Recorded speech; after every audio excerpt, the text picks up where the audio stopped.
जय श्री कृष्णा, राधे राधे भक्तों। दोस्तों, भक्ति माई दीक्षा चैनल में आप सभी का मैं दीक्षा बहुत स्वागत करती हूँ। दोस्तों, आज की कहानी है कि लड्डू गोपाल जी ने क्यों अपने आप को कर लिया खंडित। जी हाँ दोस्तों, आज के लड्डू गोपाल जी की यही घटना है, तो आप सब लड्डू गोपाल जी की इस घटना को पूरी ज़रूर से सुने और अगर अच्छी लगती है दोस्तों तो सब्सक्राइब कर लीजिएगा मेरे चैनल को बहुत सारी कहानियाँ लड्डू गोपाल जी की सुनने के लिए और बेल आइकन को प्रेस कर दीजिएगा क्योंकि आने वाली स्टोरी आप सभी के पास पहुंच सके। लाइक करिएगा, कमेंट बॉक्स में राधा रानी का जयकारा ज़रूर लगाइएगा। तो चलिए दोस्तों, जानते हैं आज की लीला कथा कि क्यों लड्डू गोपाल जी खुद अपने आप को खंडित क्यों करें और कैसे कर सकते हैं। आज की इस घटना के बारे में जानते हैं। दोस्तों, आज की इस घटना के बारे में मुझे भेजा है आंचल जी ने। आंचल सिंह, दोस्तों आंचल सिंह रायबरेली से उन्होंने मुझे एक कथा भेजी है। आंचल कहती हैं कि दीदी, हमारे पास जो लड्डू गोपाल जी हैं ना, आज हम सेवा तो हमेशा से करते आए हैं। लड्डू गोपाल जी की सेवा हमारे ससुराल में भी होती है और मायके में भी होती है। वो कह रही थी आंचल जी कि जब मैं अपने मायके में थी ना, तो मेरे मायके में कम लोग थे। मेरे मायके में मेरा एक छोटा भाई था और मेरी एक बहन थी और मेरे मम्मी थे, पापा थे, बस। उसके अलावा मेरे परिवार में और कोई नहीं था। छोटा परिवार था, अच्छा परिवार था, इसलिए हमारे यहाँ लड्डू गोपाल जी की जब सेवा होती थी तो हम लोग सबसे पहले अपने कन्हैया जी के लिए सब कुछ करते थे। हमारे यहाँ कुछ भी खाने के लिए आता था ना, तो हम सबसे पहले अपने लड्डू गोपाल जी को निकालते थे।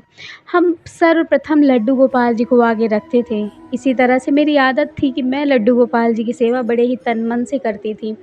इसी तरह से वो कहती हैं आंचल कि वक्त के साथ दीदी समय बदला, समय में बड़ी हो गई और मेरी शादी हो गई। जब मेरी शादी हो गई तो मैं अपने ससुराल गई। जब मैं ससुराल गई तो ससुराल में जब मैं गई ना, तो वहाँ पर पूजा पाठ होता था, ऐसा नहीं था नहीं होता था। हमारे यहाँ बाहर शिव जी, माता दुर्गा की और हनुमान जी बाबा की एक बड़ी सी मंदिर बनी हुई है हमारे घर के ही बाहर। लेकिन उन्होंने बताया कि हमारे यहाँ घर के अंदर सेवा होती थी भगवान की, लेकिन लड्डू गोपाल की नहीं होती थी। तो उन्होंने कहा कि हमारे यहाँ लक्ष्मी नारायण भगवान थे, तो उनकी पूजा होती थी। उनको हमारी दादी जो है वो हमेशा से करती आई थी। लड्डू गोपाल की सेवा कोई नहीं करता था। तो मैंने अपने घर में वहाँ पर पूछा, तो जब मेरी शादी नई-नई हुई, तो क्योंकि मेरी आदत थी, मैं कन्हैया को हर रोज़ सेवा करती थी, पूजा करती थी, तो मेरी ये आदत थी। तो मैंने अपनी सासू माँ से बोला कि सासू माँ, मुझे लड्डू गोपाल जी आप लाकर दे दो, मुझे सेवा करनी है। तो मेरी सासू माँ ने बोला कि हाँ ठीक है, लाकर दे देंगे। अभी थोड़ा-सा समय, अभी तो नई-नई आई हो, थोड़ा घूम टहलाओ, जहाँ-जहाँ जाना है तुम्हें, घूमना-फिरना है, घूम आओ, उसके बाद लड्डू गोपाल जी ले आना। तभी वो कहती हैं कि ठीक है। लेकिन फिर आँचल कहती हैं कि वो हर जगह घूमने गईं। ह हर जगह घूमने के बाद वो उनका लास्ट ट्रिप बना वृंदावन का। वो वृंदावन से जब गईं तो उन्होंने कहा कि अपनी सासू माँ को फ़ोन किया। उन्होंने कहा कि माँ, मैं वृंदावन आई हूँ, तो क्या आपकी इजाज़त हो तो मैं लड्डू गोपाल जी यहाँ से ले लूँ? उनकी सासू माँ ने पहले सोचा, पहले तो उन्होंने मना कर दिया, फिर कुछ सोचा, उन्होंने कहा ठीक है, देखो बेटा, सेवा तुम्हें करनी है, मैं तो सेवा करूँगी नहीं, ठीक है? और तुम सोच समझ कर लड्डू गोपाल जी लेना, क्योंकि अब सोच लो कि तुम्हें ही सेवा करनी है। ये सुन कर के वो कहती हैं आँचल कि क्यों सेवा करनी है माँ, तो सेवा ही तो करनी है लड्डू गोपाल जी की, और मैं करती हूँ, मैं अपने घर में किया करती थी, इसलिए मुझे आदत है, मेरा मन है सेवा करने का। तो ये सोच कर के वो कहती हैं कि हाँ ठीक है, अगर तुम्हें लेना है तो तुम ले सकती हो लड्डू गोपाल जी को। फिर आँचल वहाँ से लड्डू गोपाल जी को ले लेती हैं। जो लड्डू गोपाल जी बहुत सुंदर होते हैं, उनको वो ले लेती हैं, लेकर के आ जाती हैं। आती हैं घर में, अपनी सासू माँ से कहती हैं कि माँ, पंडित जी बुला करके थोड़ा-सा पूजा पाठ वग़ैरह करवा लो। तो उनकी सासू माँ उनके ससुर जी से कहती हैं, तो उनके ससुर जी कहते हैं कि अरे सब पूजा पाठ वैसे ही शुरू करो, सब भगवान एक ही होते हैं, कोई ये सब कराने-वराने की ज़रूरत नहीं है। ये सुन कर के वो कहती हैं कि ऐसा कैसे हो सकता है कि पूजा बिना प्राण प्रतिष्ठा के, मतलब ये वहाँ तो मैंने बिहारी जी के और बरसाना में दर्शन करवा दिए हैं भगवान जी के, लेकिन सबको बिहारी जी के भी दर्शन करवाए हैं, लेकिन फिर भी यहाँ पर थोड़ी-सी तो भगवान की पूजा, होम हवन तो हमें करना चाहिए ना स्थापना के लिए। तभी उन्होंने कहा कि नहीं, ऐसा कुछ भी नहीं होगा, सब ऐसे ही पूजा करो। तभी आँचल कहती हैं कि दीदी, जितना मुझसे बन पड़ता था, मैंने यूट्यूब देख कर के, मैंने सच, उन्होंने कहा कि मैं सच आपसे बता रही हूँ, मैंने यूट्यूब में एक लोगों की वीडियो मैं हमेशा से देखती आई हूँ और आपकी वीडियो हमेशा से सुनती आई हूँ। तो इसीलिए उन्हीं के मार्गदर्शन की वजह से मैंने जो है उन अपने लड्डू गोपाल जी की प्राण प्रतिष्ठा की प्रक्रिया पूरी कर ली, जो मुझसे बन पड़ा। ये देख कर के मेरे घर में कुछ लोगों का मुँह बना हुआ था, कुछ लोगों का मुँह अच्छा था, क्योंकि हमारी एक बड़ी ही जॉइंट फैमिली है। हमारे चाची-चाचा, उनके बच्चे, हमारी बड़ी मम्मी हैं, जो बड़ी सास है हमारी, उनके बच्चे, उनकी बहुएँ, सब हम लोग साथ में ही रहते हैं। अलग हमारे यहाँ अभी कोई नहीं हुआ था। तो इस वजह से हमारे यहाँ जो है एक साथ था, तो सब ने कहने लगे कि अरे अब भक्त आ गई है हमारे घर में, पुजारन आ गई हैं। ऐसी-ऐसी मुझे टोंट भी लोग देते थे, लेकिन मुझे कोई फ़र्क नहीं पड़ता था, क्योंकि भगवान की भक्ति में तो लोग इतना करते और कहते ही हैं। अगर मैं छोटी-छोटी बातों को बुरा मान जाऊँगी, तो फिर मैं ज़िंदगी नहीं जी पाऊँगी, वो भी ससुराल जैसी जगह में। ससुराल में तो अगर आप लोगों के टोंट को सुनना अगर आप बंद नहीं करोगे, इग्नोर नहीं करोगे, तो आप बिल्कुल भी वहाँ पर रह नहीं सकते। आपको इग्नोर करना सीखना होगा। तो ये बात मुझे आँचल जी ने कही। उसके बाद आँचल कहती हैं कि दीदी, उसके बाद फिर मैंने कुछ भी नहीं कहा, मैंने अपने लड्डू गोपाल जी की सेवा करने लगी, बहुत अच्छे से करने लगी। लेकिन वहाँ पर एक चीज़ होता, अगर उस घर में कोई भी चीज़ आता ना, तो सबसे पहले वहाँ ससुर जी खा लेते, या तो हमारी जेठानी हैं, हमारी जो हमारी बड़ी दादी हैं, यानी कि हमारी बड़ी माँ हैं, बड़ी सास माँ, उनकी बहू थी, वो खा लेती थी पहले, उनके बच्चे खा लेते थे। तो एक दिन मैंने अपनी सासू माँ से बोला कि आप जो है लड्डू गोपाल जी के लिए पहले थोड़ा-सा निकाल दिया करो, उसके बाद तो कहते हैं कि अरे भगवान है, वो सब खाए पिए रहते हैं, तुम लगा लिया करो बाद में भोग, कोई बात नहीं है। ऐसा लग रहा था कि जैसे भगवान और आम लोगों में भगवान की भी गिनती आ गई हो। उनको उनका कोई महत्व ही नहीं था, क्योंकि मेरी आदत थी, जिस तरह मैं अपने घर में रहती थी, अपने लड्डू गोपाल जी की हर चीज़ें करती थी, वैसे यहाँ भी होता था। सारी चीज़ें मैं कभी-कभी मैं लहसुन प्याज का भोग अगर नहीं बनाती थी खाने में, जैसे कभी-कभी मैं कुछ भी बनाती अपने कन्हैया के लिए जिसमें लहसुन प्याज ना पड़ता, तो घर में सब नुक्स निकालने लगते कि अरे! हमारे यहाँ लहसुन प्याज डालकर बनाओ, कोई स्वाद नहीं है, बेस्वाद खाना है। ये वो बहुत सारे नाटक, तो मैंने लड्डू गोपाल जी को खाने का भोग लगाना ही बंद कर दिया। मैंने कहा नहीं, भगवान को खाने का भोग नहीं लगाऊँगी मैं। उसके बाद फिर कहती हैं आँचल कि धीरे-धीरे वक़्त बीतता गया, मैं अपने लड्डू गोपाल जी की सेवा करने लगी, लेकिन अब मेरी आदत हो गई थी यहाँ के लोगों को देख-देख कर कि कैसे यहाँ के लोग कुछ भी लाते हैं, कुछ भी खाते हैं, तो उनको मतलब ये नहीं लगता कि भगवान को हम पहले भोग चढ़ा दें, ऐसा नहीं करते वो लोग। वो लोग पहले ही अपना खाए-पिए मस्त हो जाते हैं, फिर जो है हमें देने के लिए सोचते हैं। वो कहती है कि जब मेरा हिस्सा मिलता था, तो मैं उसी हिस्से से सबसे पहले खाकर भोग लगाती, कन्हैया ऐसे कह देती थी, "कोई बात नहीं कान्हा, मैंने तो नहीं खाया ना, तुम खा लो पहले फिर मैं खाऊँगी।" इसी तरह से वो कहती हैं कि मैं हर रोज़ पूजा करने लगी। लेकिन अब हमारे यहाँ घर हमारा थोड़ा-सा पीछे की साइड बना नहीं था। तो वो कहती हैं कि हमारा घर पीछे की साइड बनने वाला था, तो वहीं पास हमने अपने लड्डू गोपाल जी को रखा था। तो जब लड्डू गोपाल जी को वहीं रखा था, तो जब घर बनने लगा तो वहाँ से हमें अपने लड्डू गोपाल जी को हटाना पड़ा। तो हमें आँगन है हमारा, आँगन में हमारे अलमारियाँ ऐसी बनी हुई हैं, तो हम वहीं पर आँगन में लड्डू गोपाल जी को लाकर अलमारी पे सजा दिए थे। जितने भी भगवान, देवी-देवता थे, हमने सबको वहीं पर अच्छे से रख दिया था, क्योंकि यहीं पर हमें रखना था। उसके बाद वो कहती हैं आँचल कि दीदी, हद तो तब हो गई जब हमारे लड्डू गोपाल जी जहाँ पर हम बैठाए थे वहाँ पर लोग थूक रहे हैं, वहाँ पर लोग चप्पल उतार रहे हैं, वहीं पर लोग खाना खा रहे हैं, वहीं पर मतलब इतनी ज़्यादा ऐसा लग रहा था कि मैं भगवान जी को लाकर इस घर में गलती कर दी हूँ।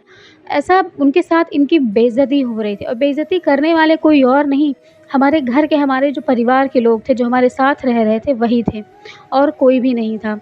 वो कहते हैं कि हमारे जो बड़े ससुर जी थे, वो भी बहुत ज़्यादा इन सब चीज़ों को नहीं मानते थे। वो कहते थे कर्म पर विश्वास रखो, कर्म पर, कर्म से ही सब कुछ होता है। तभी आँचल जी कहती हैं कि कर्म तो होता ही है, लेकिन भगवान की भक्ति से भी इंसान की किस्मत बदल सकती है। तभी वो कहते हैं उनके ससुर जी कि अच्छा, तो तुम यहाँ किस्मत बदलने आई हो अपनी, जब किस्मत ही बदलना था तो किसी अमीर घर में शादी कर लेती। ऐसे हमारे यहाँ मिडिल क्लास फैमिली में शादी करने की क्या ज़रूरत थी। सोचिए कि हमारे ससुर जी ऐसा हमें टोंट मारते थे, लेकिन फिर मैंने कुछ भी नहीं उनको बोला। मैं सोचती थी कि सबका जवाब भगवान देंगे। उसके बाद फिर मैंने अपने हस्बैंड से मैं कभी कोई बातें नहीं बताती थी, लेकिन जब बात मेरे लड्डू गोपाल जी पर आई, जब उनको देखकर लोग तिरस्कार करने लगे गोपाल जी का, तब मैंने अपने जो है हस्बैंड से बात बताई। मेरे हस्बैंड की किराने की दुकान है, वो किराने की दुकान में रहते हैं। तब मैंने उनसे ये बात बताई कि मैंने कहा कि आप जो है भगवान को मानते हो? तो मेरे पति ने कहा कि बिल्कुल, उन्हीं की वजह से तो मेरा इस घर का जो खर्चा चल रहा है ना, ये पता है किसकी वजह से चल रहा है? मैं ही सारा दिन वहाँ कमाता हूँ, और बाकी जो भी कमाते हैं ना, सब अपना-अपना बचाते हैं, लेकिन इस घर में जो खर्चा होता है, जो खाने का खर्चा, राशन है, जो चीज़ें हैं ना, वो सिर्फ़ हमारे पैसों से ही आ रही हैं। तो मैंने कहा कि अगर आप इतना कर रहे हो तो क्या हमारे लड्डू गोपाल जी का इस घर में कोई स्थान नहीं है? क्या हमारे लड्डू गोपाल जी को सब तिरस्कार करेंगे? तो उन्होंने बोला नहीं ऐसा कहाँ है, तुम तो पूजा करती हो ना, तो करो, क्या किसी ने कुछ कहा तुम्हें?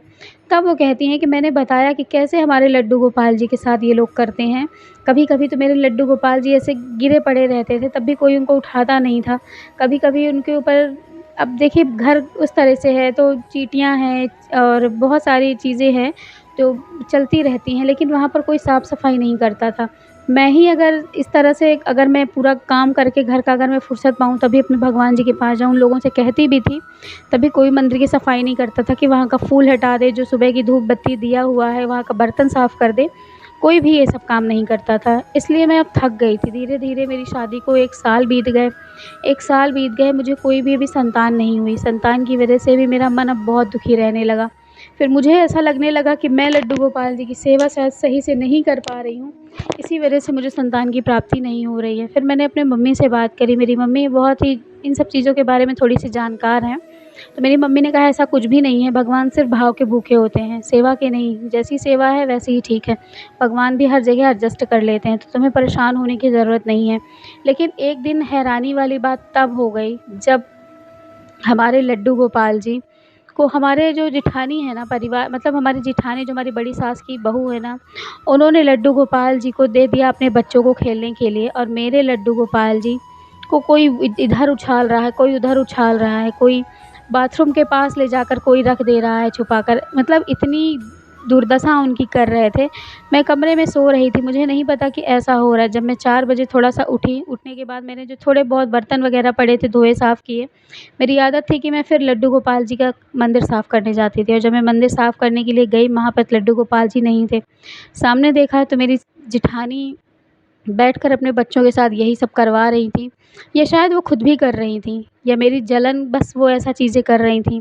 ये देख कर के मैंने उनसे तुरंत कहा कि दीदी आपको सोचना चाहिए कि ये भगवान है, आप भगवान को ऐसी गंदगी में कैसे रख ली हैं? अरे आपने बाथरूम, उनके बच्चे आइस-पाइस खेल रहे थे तो लड्डू गोपाल जी को ले जाकर बाथरूम में छुपा दे रहे हैं। अब आप ही बताइए, भगवान को कोई बाथरूम में रखेगा? अब ऐसा हो सकता है? ऐसा नहीं हो सकता। लेकिन ऐसी दुर्दशा हमारे लड्डू गोपाल जी की कर रहे थे कि मैं कभी-कभी सोचती थी कि मैं इस घर में शादी करके पछता रही हूँ। उसके बाद वो कहती हैं कि मैं अपने लड्डू गोपाल जी को ले कर के वहाँ से ले आई, मैंने उनको धोया, पोंछा, साफ़ किया। साफ़ करने के बाद लड्डू गोपाल जी को ले आई, मंदिर में स्थापित किए। शाम तो हो ही गई थी। भोग लगाया, दिया जलाया, सब कुछ किया, सुलाया रात को। उसके बाद जब मैं सुबह हुई ना, तो दिन मेरे लिए एक ब्लैक डे की तरह था। मैं जब सुबह सोकर उठी ना, तो ना जाने क्या हो गया था, क्यों ऐसा हुआ? वो कहती हैं कि दीदी आपको ये शब्द बताते वक़्त भी मेरी आँखें नम हो गई हैं।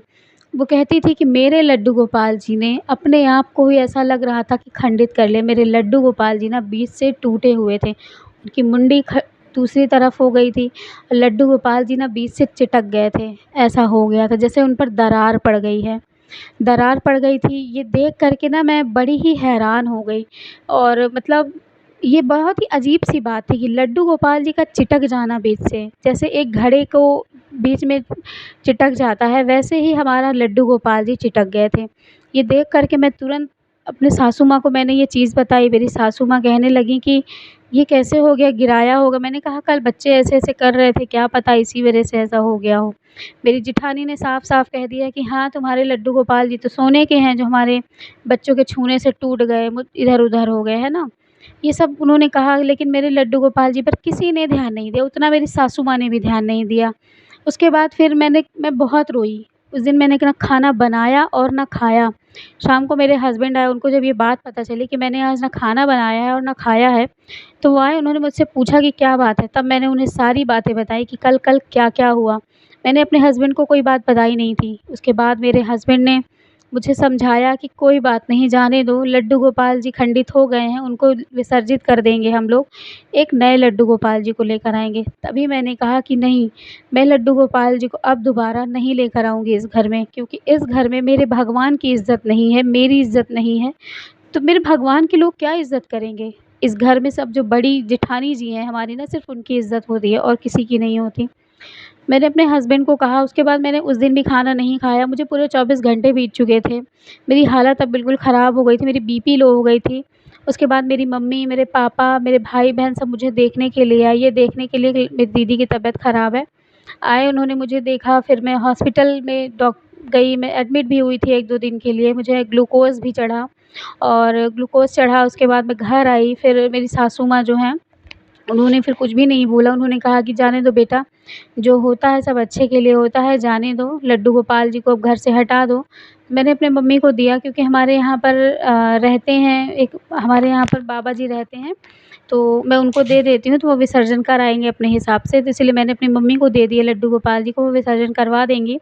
उसके बाद फिर मैंने अपने घर में अपने हस्बैंड से अलग होने की बात कही कि मैं इस घर में लड्डू गोपाल जी नहीं लाऊँगी और इतनी बड़ी फैमिली है, हमारे यहाँ 16-17 लोगों का खाना रोज़ बनता है।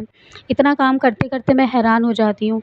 तो अब मैंने कहा कि मैं इस घर में नहीं रहूँगी। अगर आप मुझे अलग नहीं लेकर रह सकते तो मैं अपने माँ के घर में रह लूँगी, लेकिन मैं यहाँ अब नहीं रहूँगी क्योंकि मेरे लड्डू गोपाल जी के साथ इन लोगों ने ऐसा बर्ताव किया। उसके बाद उनके हस्बैंड ने कहा कि कोई बात नहीं, खर्चा तो मैं ही घर का चला रहा हूँ ना, तो इसीलिए परेशान ना हो, अब मैं बात करता हूँ। तो उसके बाद आँचल जी ने कहा कि दीदी, मेरे मेरे हस्बैंड ने मुझसे कहा कि जब हम अब अपना खुद का हमारा अब हम लोग अलग हो जाएँगे, तब जो है हम लड्डू गोपाल जी को लाएँगे और हम मैं जब तक अपने सबके साथ रह रही हूँ ना, मैं लड्डू गोपाल जी को नहीं लेकर आऊँगी। तो उन्होंने आँचल जी ने मुझे जब ये घटना बताई तो मैं बड़ी ही हैरान हो गई कि सच में, क्या जॉइंट फैमिली में लड्डू गोपाल जी को नहीं रखना चाहिए? अगर रखना चाहिए तो क्या सब लोग उनकी सेवा करते हैं? नहीं करते हैं। सिर्फ़ जो भक्ति हो जिसके अंदर भक्ति होती है ना, सिर्फ़ वही व्यक्ति सेवा करता है और बाकी ना सब मज़ाक समझते हैं भगवान को। कुछ लोग तो भागवत कथा भी सुनो ना तो उसमें भी कहते हैं कि अरे ये सब ढोंग कर रहे हैं, ढोंग होता है ये। तो दोस्तों ऐसे लोग नास्तिक होते हैं, जो पापी होते हैं ना, जिनके अंदर पाप जन्मों-जन्मों से होता है ना, वही ऐसी बात कहते हैं, वही भगवान को, वही भागवत कथा को देखकर कहते हैं कि ये पापी हैं, पाप कर रहे हैं, ठीक है? अपने आप को सही सिद्ध करते हैं। तो आप ऐसे लोगों की बातों में बिल्कुल भी ना आएँ, अपना मूड ना डिस्टर्ब करें। आँचल जी, ख़ासकर मैं आपको कह रही हूँ, आप मेरी सब्सक्राइबर हैं, आपने मुझे ये घटना भेजी तो मैं स्पेशली आपके लिए ये शब्द बोलूँगी कि बिल्कुल भी आप ऐसे लोगों से दूर रहें, परेशान ना हों। प्रेमानंद जी बाबा क्या कहते हैं कि हमें नाम जप करना चाहिए, नाम जप से हमें शांति मिलेगी, तो बिल्कुल आप नाम जप करिए प्रभु का, बिल्कुल शांति मिलेगी आपके मन को और आप जब आपका खुद का घर हो जाए, जब आप खुद से अलग से रहने लगें, तब आप अपने लड्डू गोपाल जी की सेवा करिएगा, ठीक है? तो बिल्कुल भी परेशान ना होइए। लड्डू गोपाल जी भी वहाँ रह कर ना थक गए थे, उनको भी लग रहा था कि मेरे भक्त मेरी वजह से परेशान हैं, तो मुझे घर से चले जाना चाहिए, तो इसीलिए उन्होंने ऐसा किया। तो आप बिल्कुल परेशान ना होइए इस बात को लेकर, ठीक है? भगवान का मन में ही चिंतन करिए, भजन करिए उनका, अपने कमरे में ही करिए, मत करिए बाहर, मत करिए लोगों के सामने, लोगों को लगे। अपने कमरे में ही करिए और खूब भजन करिए, सब कुछ ठीक हो जाएगा। तो दोस्तों आज की थी ये लीला कथा। मिलूँगी फिर से एक नई लीला कथा के साथ, तब तक के लिए राधे राधे, जय श्री कृष्णा।